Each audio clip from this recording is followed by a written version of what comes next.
This channel does not promote any violent, harmful, or illegal activities. All content provided by this channel is meant for an educational purpose only.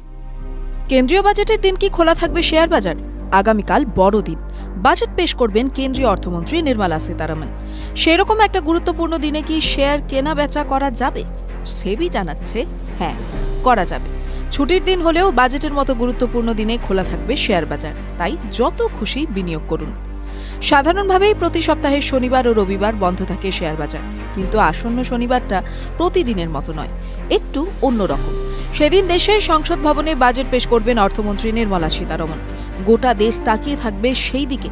সুতরাং এমন একটা গুরুত্বপূর্ণ দিনে বন্ধ থাকবে share বাজার, এমনটা তো হতেই পারে না। তাই প্রতিদিনের মতোই সকাল ৯:১৫ নাগাদ বাজবে শেয়ার বাজারের ঘণ্টা, বন্ধ হবে ৩:৩০ নাগাদ।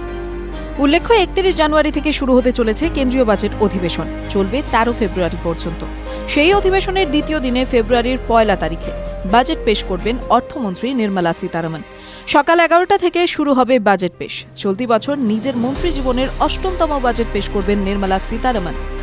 বরাবরের মতো কেন্দ্রীয় বাজেট ঘিরে প্রচুর প্রত্যাশা ইতিমধ্যেই জড়ো হয়ে গিয়েছে সাধারণের মনে। চলতি বাজেটে সোনা কেনা আরও সহজ করতে বিশেষ নজর দিতে পারে কেন্দ্র, এমনটাই সূত্রের খবর। এছাড়াও নজর দেওয়া হতে পারে কৃত্রিম বুদ্ধিমত্তা প্রযুক্তির বিকাশেও।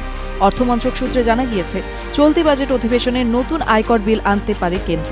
শুধু তাই নয়, মধ্যবিত্তের সুবিধার্থে আয়কর স্ল্যাবেও আনা হতে পারে বড় পরিবর্তন। টিভি9 বাংলা ডিজিটাল।